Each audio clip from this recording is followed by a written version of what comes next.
only way to start your day. Yeah. You know, they say kwa ground mambo one is different, so you must know what the ground is saying. Sure. So that Yeah, sure. yeah. And as we just dive straight into the conversation now, Yeah. terrorism financing and money laundering is a conversation in the country. The laws have been passed to be able to address these. Institutions have been put in place to address all these as well. But it is not just a Kenyan problem, it is a universal problem. So when we talk about money laundering and terrorism financing, especially using non-profit organization, what exactly are we looking at? How dire is the situation? Yeah, thank you very much. This is a conversation actually that we first of all have to understand from the FATF point of view, and we need to understand that what we are dealing with is enshrined in Recommendation 8 of FATF. Recommendation 8 talks about governments putting in place mechanisms to ensure that non-profit organizations are not used for terrorism financing. You know, and all those measures that are put in place should be able to be, first of all, proportionate, and it should not inhibit the good works that NPOs carry out, the charitable works they do. Yeah, and so in Kenya, we've done an assessment.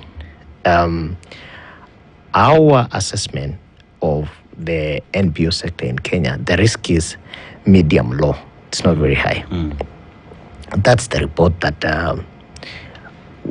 was carried out last year across the country by government in collaboration together with the non-governmental organization, who we now refer to as, in our context, public benefit organizations. Remember, we are in transition, and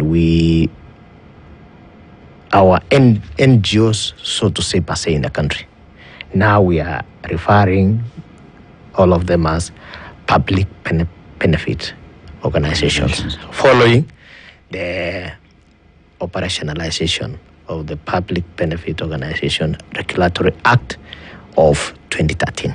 When you say the threat in the country is medium low, Yes. What does medium low mean? What are the other categories? Do we have extreme high? Do we have danger? Do we have extreme low? Do we have non-existent? So when you say medium low in the context of Kenya, what exactly does that mean, would be the question. Thank you very much. Medium low means we are not immune, or we are susceptible to terrorism financing. That in Kenya, the area, the NPO sector has been liberal for a very long time. You know, you can rise up today in our country, get 5 people, get a constitution, get minute, and you say you want to operate in Lamu.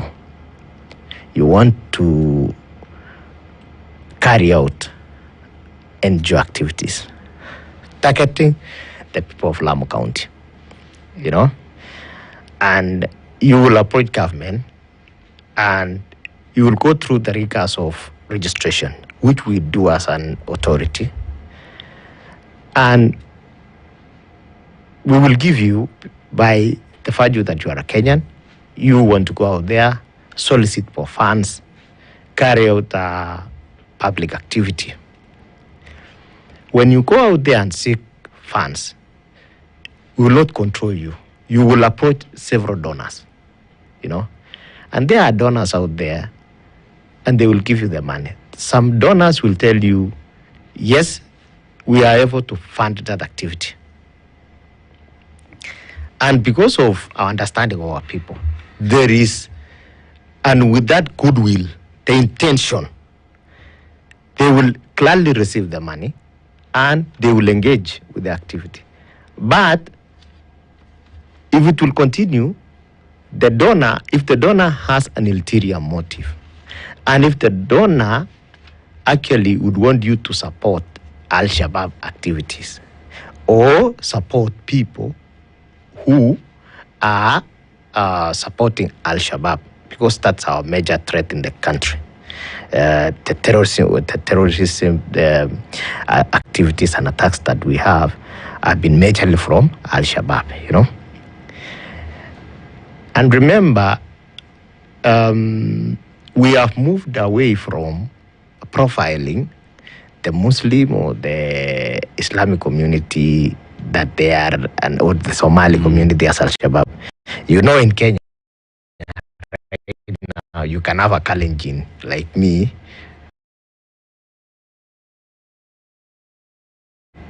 You know, you can have someone, so not necessarily a Muslim, not necessarily a Somali.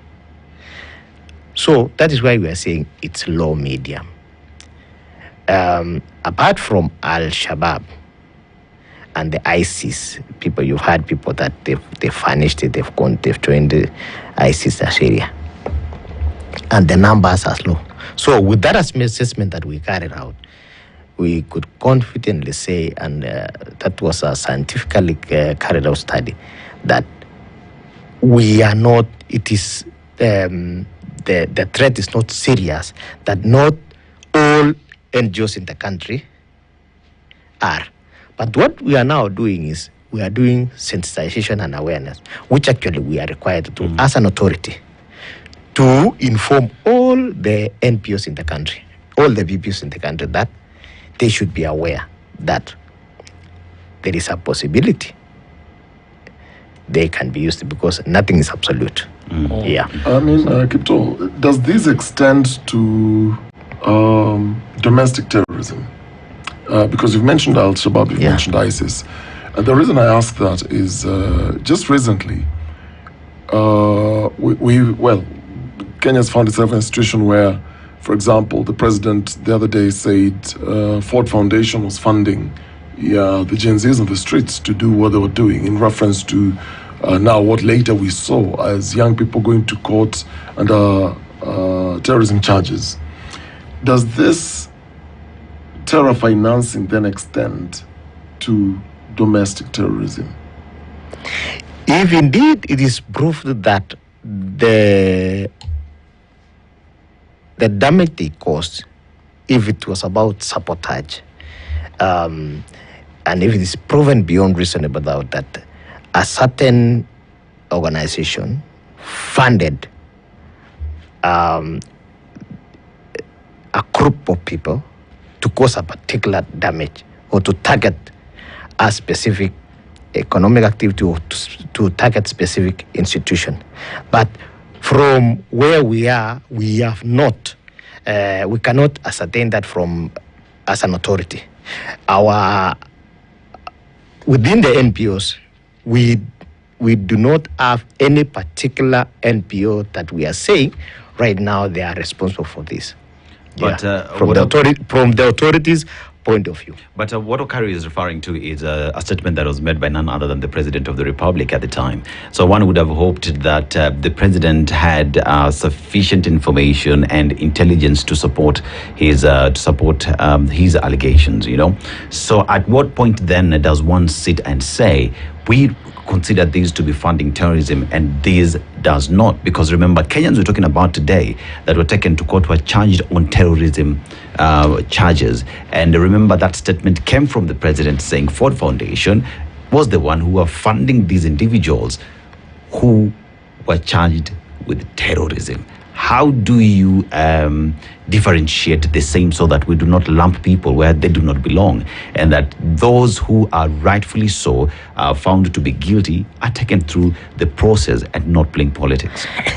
Yes, I don't want to draw myself to that direction, possibly because of two reasons. Yeah. Number one, we've got INGOs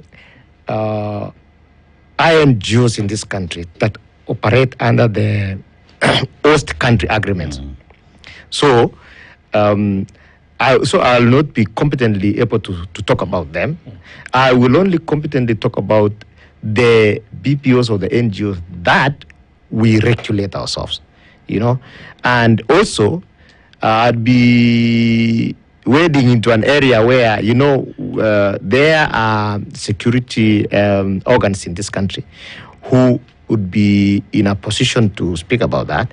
And because I was not private, and let's not make it a because that I can say that one is a political statement. But I know that the INGOs operating under host country agreements have rules and agreements that they need to abide to, which is a little bit different from the PBOs that we regulate from the authority. All right. Well, we don't want to feign interfere. However, because this authority also seeks to serve Kenyans. Yes. And in line with what Dennis is asking, it may help to maybe progressively to consider how much the authority could chime in terms of charges that are preferred against Kenyans in regard to purported terrorism acts. Because, of course, you are regulatory, you do control, you do observation. It may be helpful to maybe widen the scope so that we don't have also innocent Kenyans who are getting into what you'd call a civic space to agitate for democracy or otherwise, and then only to end up being charged with terrorism acts that are not necessarily within the profile of what a terrorism act may look like. That might be something to look into. However, I hear what you're saying, and it sounds very prudent that you are seeking to minimize like radicalization and recruitment into terror acts, which we need as a country for our own security and safety.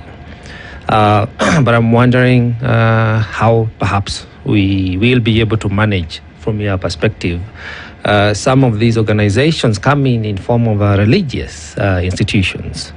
And you'll hear, I know the biggest profiling has been along the Muslim community.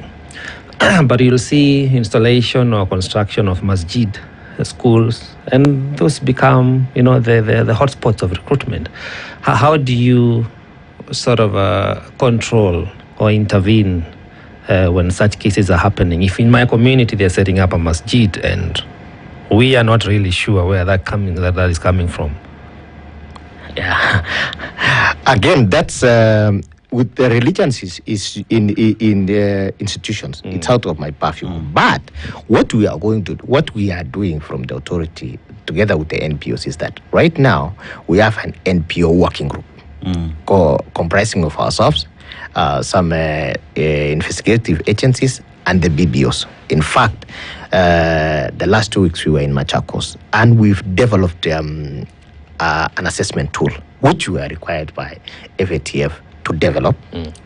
Then number 2, also we develop what's called the monitoring framework for us to be able to monitor activities of PBOs and NBOs, including religious activities, so that we don't wake up one morning and we have a shagahola kind of thing, So that monitoring framework, together with the assessment tool, we will be validating it next week on Thursday, so that we'll now be able to number 1 is to be able to use it going forward together with the NPOs, because if you don't have an assessment tool, you cannot be able to pinpoint and say this particular religious group or this particular organization is engaged in terrorism financing when you do not have the measurement parameters.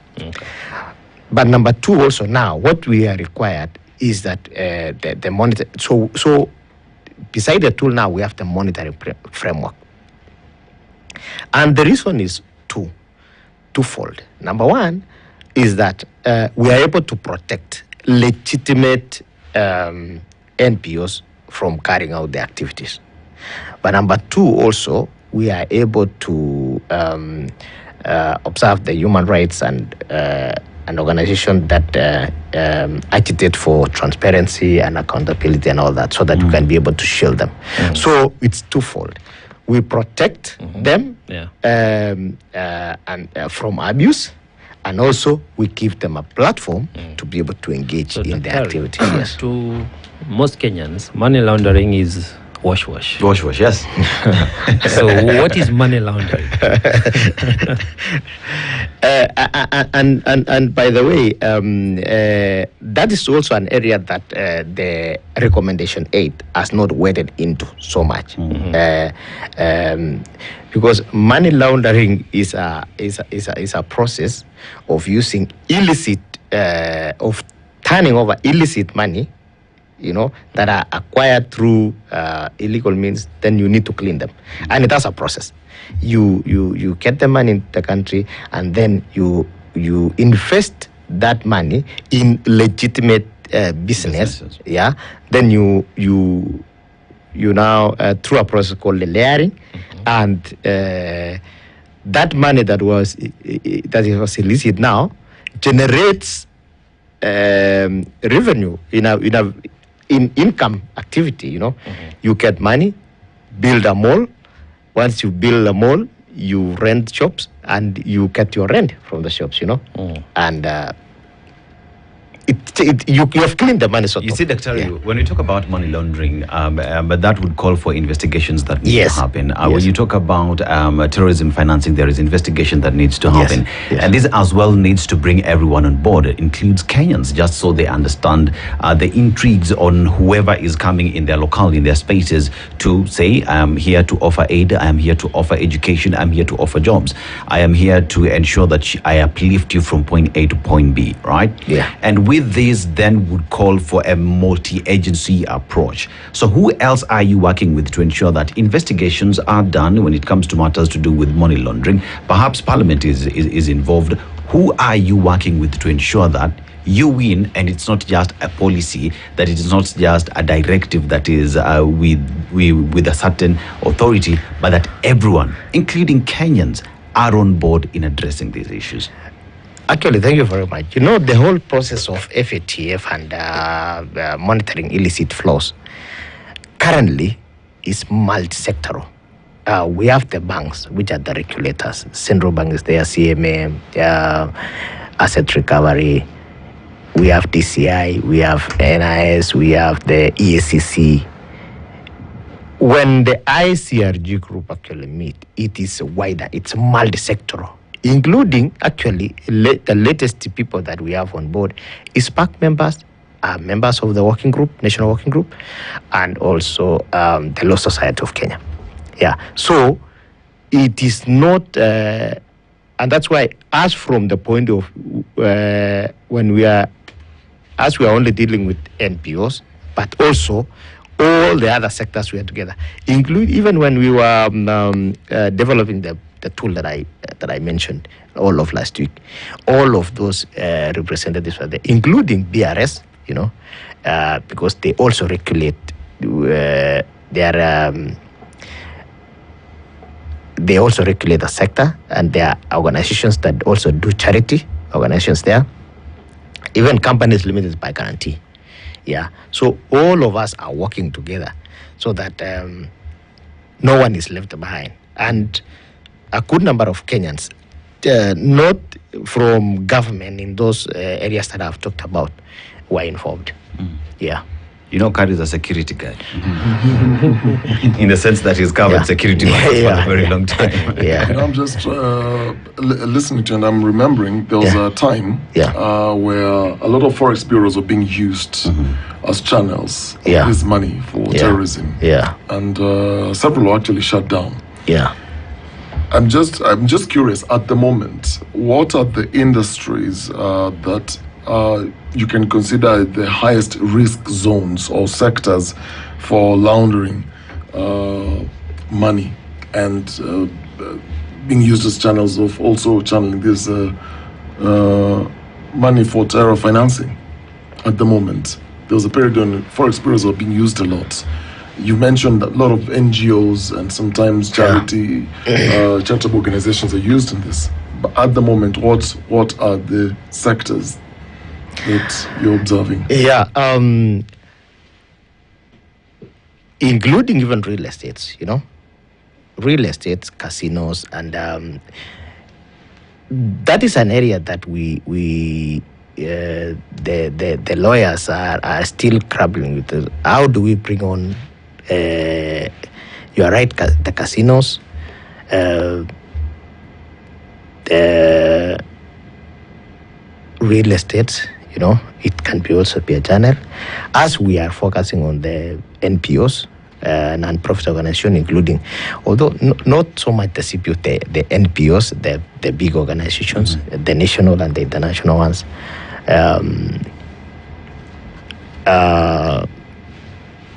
it can be diverse. You cannot confine yourself to a particular sector. Industry. Yes, yes. And that's why we are widening those, bringing on board all those people. Yeah. When I talk about the Law Society of Kenya, for example, and I'd wish that you invite them to come also. That's also an area that's been widely used, and they are coming up with a framework on how they can be able to counter this, So, but just to confine myself to my area, is the NPOs. Is the NPOs. That is what we are doing, and we are working closely together with all the NPOs in the country. We now have a platform, we have a forum where we talk together, and we are in these issues together. Last week, part one, we were together with the civil societies.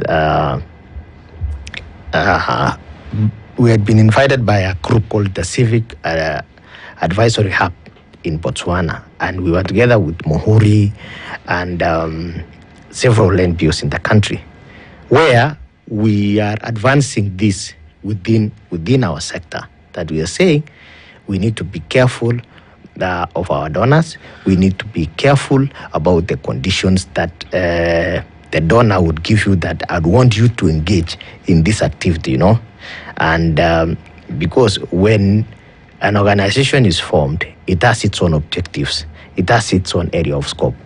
But at times, when you get a donor, you will easily tell you, could you please expand to this area? And because organizations need money, they will easily say, okay, we'll consider. And in the spirit of expanding your scope, expanding your mandate, you'll find yourself now engaging in those activities to please your donor, and to meet those conditions for you to attract more funding. Remember, the funding space has been shrinking. Yeah, remember, and that's why within the PPO authority, the Act now gives opportunities for NPOs so that they can be able to be sustainable.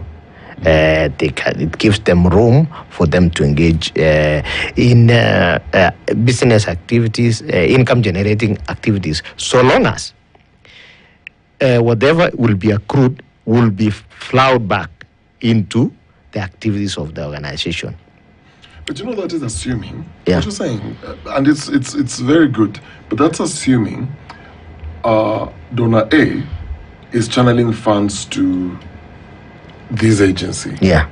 And it's within the legal channel. So Yes. there's money trail. Yes. So then, therefore, you're able then to track the source of funding, the organization itself, Yeah. what it stands for, and the activities that the money then is being spent on. Yes. Then that way you're able to try and pinpoint areas where you can say, okay, there is financing that is going to activities that are not very, very clear. Yeah. Then investigate and find out whether these are terror-related activities, and therefore finance is going there.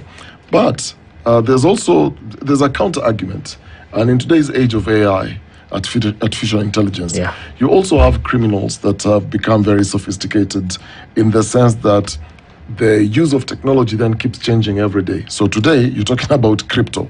Yeah. You're talking about e-wallets, Yeah. blockchain. How ready are our regulators for these new technologies that keep emerging to fight financial crime, money laundering, and track terror financing? Because we know a lot of times government systems and regulators play catch-up.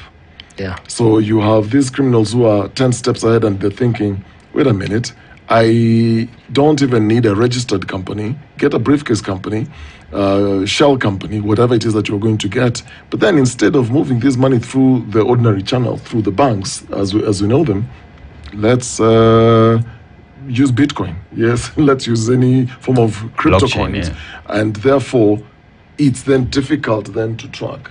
So how are regulators adapting to these changes? We are trying our best, and we are actually adapting, because you are spot on in saying that the criminals actually are changing tact And that's why also regulators need to be versatile, they need to be dynamic for us to be able to do that. Even the banks are equally the same. And that is why we are trying to digitize ourselves, so that we are no longer depending on the manual register. So we've got a program that we would want to digitize, and so that we will be able to say, if we are your regulator, we've got to be able to see you. We can be able to see the activities. We've got to be able to see your funding, and not necessarily to control, but to just make sure that everything that you are doing is legit. So regulators, we are trying, and we are having a conversation as a regulator, so that we can now even work together.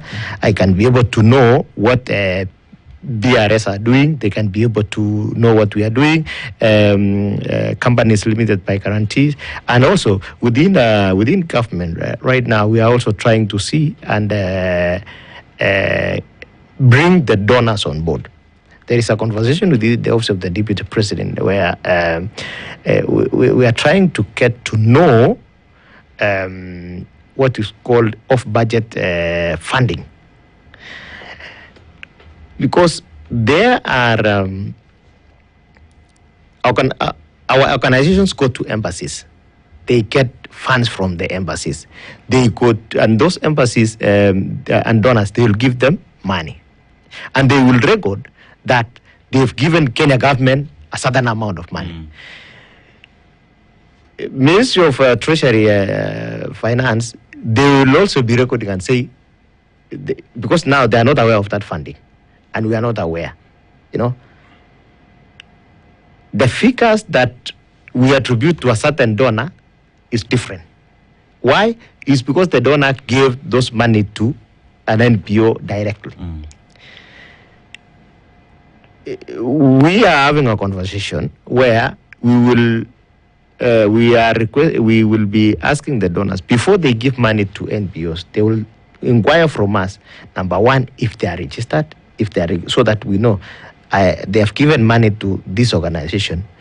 If I am the regulator, I'll be able to know, so that when they file their annual returns, for example, and when we do the sector report, we can be able to say, this is the contribution of the sector to the Kenya development, and that will go a long way in terms of having the checks and balances, and you will not be able to benefit if you are not in that framework. There is something that happened in the country, which is in February this year, where the country was grey listed, FATF grey listing. Yes. And that has put Kenya as one of an avenues that is highly susceptible to be misused by those who are financing terrorism and money laundering. Yeah. So being grey listed, what does that mean for the country in international space? It means we are not going to be trusted. And I was telling the NPO sector, there are countries right now that, and their donors, that they are not very keen to fund us because of that grey listing, and that's what we are battling in right now. The SCRG process that I talked about is that we are required to report on quarterly basis on the measures that the country is putting in place to be able to monitor that. And grey listing is not a good thing. It's not, because it means all the donor countries are shrinking their they will be giving you a little money, say, put your house in order. And it's all the sectors, and it's affecting all the sectors, government and also the non-government. That's why we're in this process.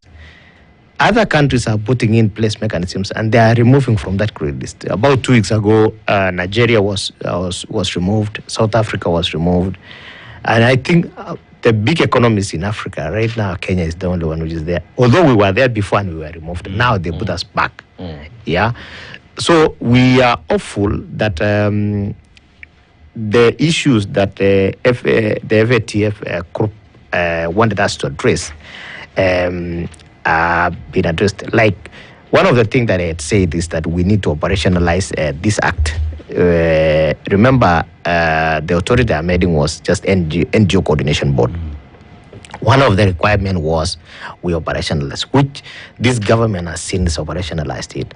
You know, right now, we've just finished the regulations of operationalizing that. We are actually handing it over to Parliament. We took the regulations through the public participation, and all the sectors were involved. We had a validation last week at Moffenbeek, and all the NPO sectors gave it a thumbs up. Now we've given those. You know, now the mutual evaluation looks at those things. If the law is there, has it been operationalized? If it has been operationalized, do you have the tools that I was telling you about? So I am sure when we will go for the mutual evaluation, it's called the face-to-face mutual evaluation in January by FATF, they will be able to tick what is called immediate outcome number 10, which covers the NPOs, because we have largely addressed those issues. What will be remaining, and the things that the other agencies are doing, is about the number of investigations that has been done, the number of recoveries by asset recovery, you know, how many cases were investigated and prosecuted, you know. Those are the indicators that they use to say Kenya are doing very well. So and we are, I can assure you that we are doing very well, and hopefully when we do mutual evaluation in 2026, we are hopeful that Kenya may be removed from the grey list. So pundits may argue that we are coming in a bit too late on this regulation, because one, we've been grey listed and the country has suffered greatly because of the terrorism financing. Although it's a good effort and we do hope that to advance that. However, I want to look at the flip side of the regulation. There is always the concern and the fear of overreaching, because governments are known to use instruments or agencies such as yours, to curtail other activities in the society, in the community where these governments are domiciled, in this case Kenya, to try and curtail activities that may be coming out to do civic education to Kenyans that may cause an uprising against the same regime. So what are the safeguards for us as the public, even as you proceed, which we support, to establish the authority? What are the safeguards that when you overreach, we can say no? I think our constitution, the Kenya constitution, is a safeguard. If you do a comparative analysis of what happens within our region, I think Kenyans, we are angels. You know, even you know what's happening with our neighborhood. You know, we are doing very well. The freedom of speech in our country is good. You know, the freedom to go to court. The courts are there, and they are doing an amazing job. The other oversights, including Parliament, before we take our regulation to Parliament will require something called the regulatory impact assessment. How does the regulations impact on those, which we've since carried out and we've put it. So those checks and balances are there. And I don't think where we have, and you know, the regulations are born from the Act. And our Act was actually largely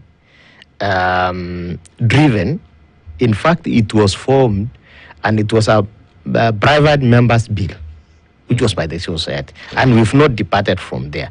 Maybe so I want to give an assurance within to the NPO sector, that government does not have any intention of gagging or impeding on the activities of NPOs, but rather these regulations and this act is an enabler for the sector to be able to get organized.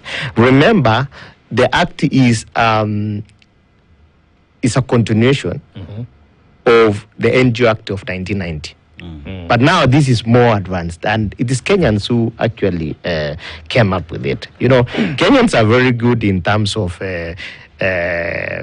coming up with the rules that govern themselves. So I can tell you, the act is progressive, the regulations are good, and it was actually the civil society themselves actually went through it, close by close, and right now they gave us a thumbs up that this is a working document.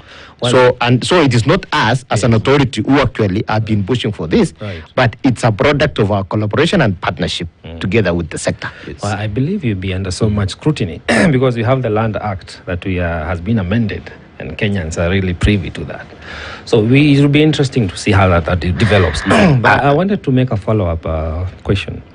You mentioned we are focused on financing of terrorism, but you know we have so many other agencies who come into the country and they advance other sorts of agendas that are not necessarily terror by nature. It could be like we've seen, or rather we've had, they call it human rights, but you'll hear the cases of LGBTQ, same-sex marriage, which could be contrary to our constitution and our cultural practices. Is that within your scope?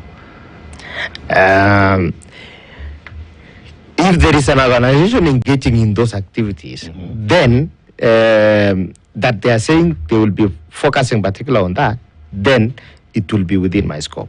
But if not, if they will register themselves as a society, then it will be under BRS. It will not be under myself. You know, we have different regimes. It is only that that diversity, and also it is a mechanism.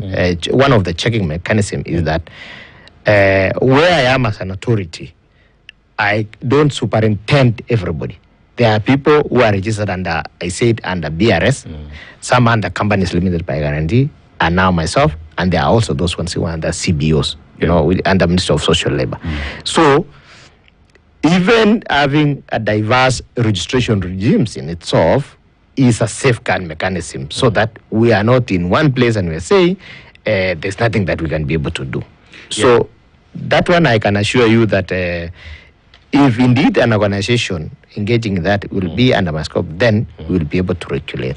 You know, we talk about terrorism, financing terrorism in the country. We talk about money laundering, and with Kenya being grey listed, something shows that we've not been doing something right.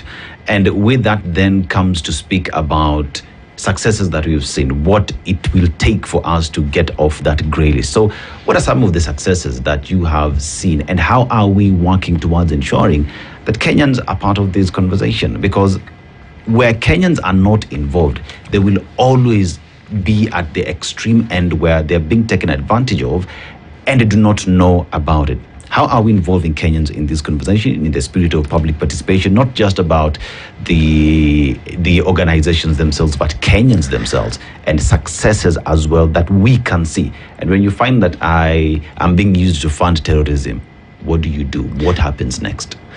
We are engaging in the different sectors I talked about. They are engaging stakeholders in that particular, within that particular spectrum. Me, myself, I've said I'm engaging with the civil society groups, NPOs, who are ordinary Kenyans. They are not part of government, you know. The Law Society of Kenya are engaging the members of the public within their spectrum. The BRS are engaging Kenyans on their own again. So, and Kenyans are being given an opportunity to engage us in the several regulations and the laws that we are having. When you see the whistleblowers, the Witness Protection Agency, where Kenyans are coming out and say, we have identified something and we need protection for us to be able to flag this out. So I want to call upon all Kenyans in whatever sphere they are working on to be aware that if we do not speak out about the fights that we are seeing, the final result is that it will affect us as a country. The issue of grey listing as it is, we are saying it does not only affect government, it affects every Kenyan. Every Kenyan. You know, the other time when when the Kenya government, when we were saying our passport is prone to manipulation, when now government was putting in effort and to say we need to have a tamper-proof passport, for example, it was because if we didn't put up that security features and all that, and those mechanism, every time we would go somewhere, someone like Ogari, they would say, no, it's not a Kenyan, it might be a Nigerian using a Kenyan passport. You know? So what we are saying is that we need to be vigilant to carry our space. The government will protect, we are there to protect our space so that we ensure that Kenyans can be able to be free to engage in all activities that they would want to do, and then provided it does not now, whatever you do does not affect the security of another person. Yeah. You always said, in reference to money laundering, some of these emerging threats are also coming through real estate, where you have a lot of boom in the real estate. And we've had guests here who've talked about actually how the money laundering trail is done.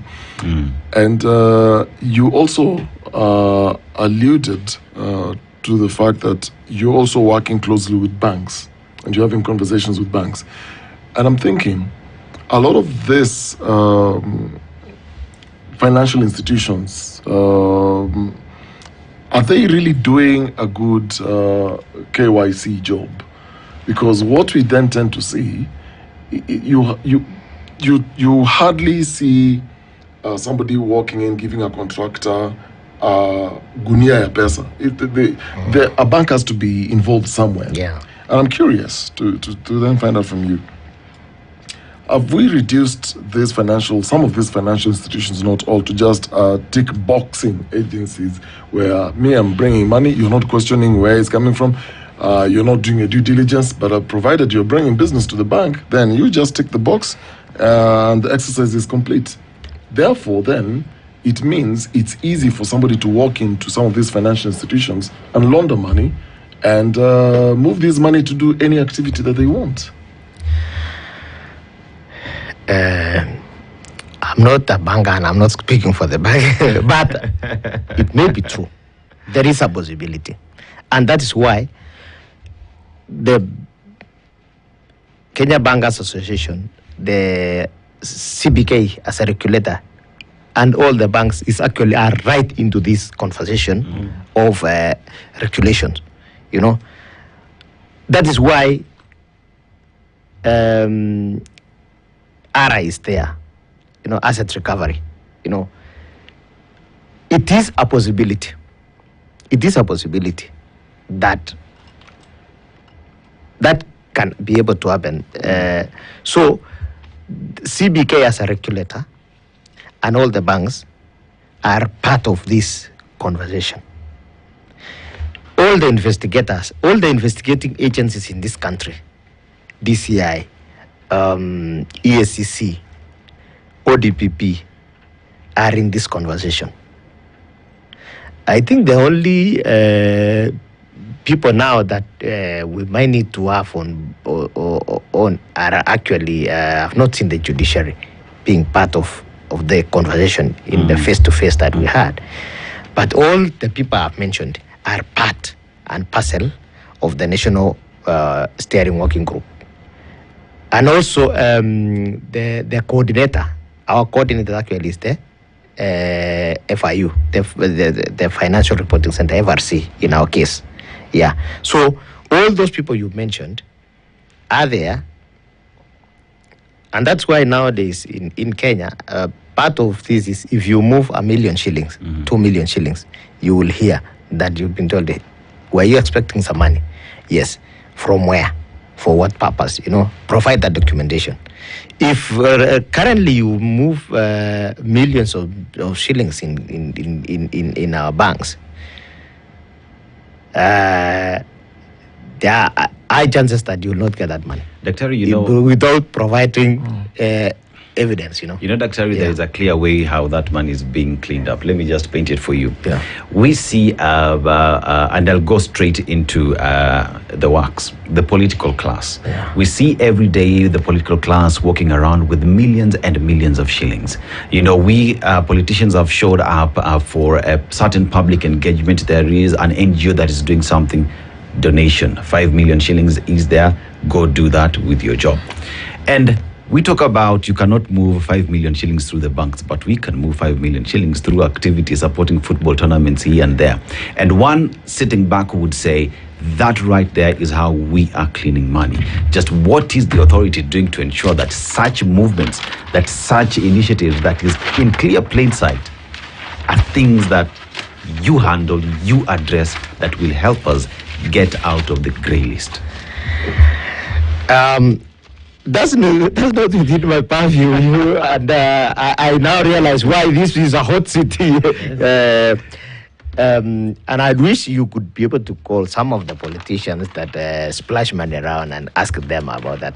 But what we are talking about is that we have regulations and mechanisms in place, legit.